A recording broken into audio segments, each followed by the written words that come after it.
হিন্দু সনাতন ধর্মাবলম্বীরা দেবতা পূজা করেন কেন? হিন্দু সনাতন ধর্মাবলম্বীরা দেবতার পূজা করবেই, কারণ জড়জগতের মানুষ সবাই বিপদগ্রস্ত। বিপদ মৃত্যু পর্যন্ত আমাদের পিছু ছাড়ে না।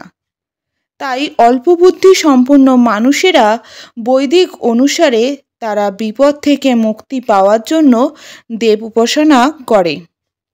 যেমন রোগ নিরাময়ের জন্য সূর্য উপাসনা, বিদ্যার জন্য সরস্বতী পূজা, ধন সম্পত্তির জন্য লক্ষ্মী পূজা, যশ মান প্রতিষ্ঠার জন্য দুর্গা মায়ের পূজা ও শ্যামা মায়ের পূজা ইত্যাদি দেব উপাসনার বিধির বিধান পালন করেই তারা সন্তুষ্ট থাকে।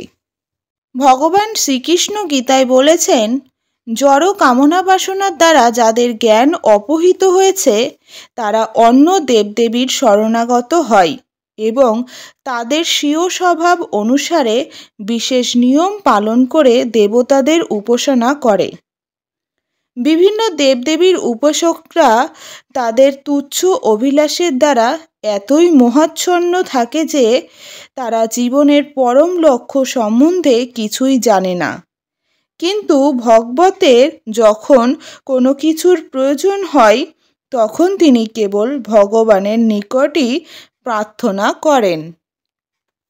যে মানুষ ভগবত ধামে ফিরে যেতে চায় তার জড়জাগতিক কামনা বাসনাগুলি হচ্ছে এক একটি প্রতিবন্ধক।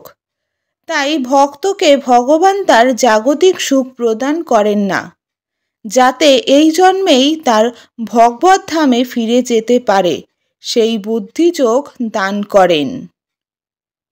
হরে কৃষ্ণ, রাধে রাধে, জয় গোপাল, শ্রী গুরু জয়।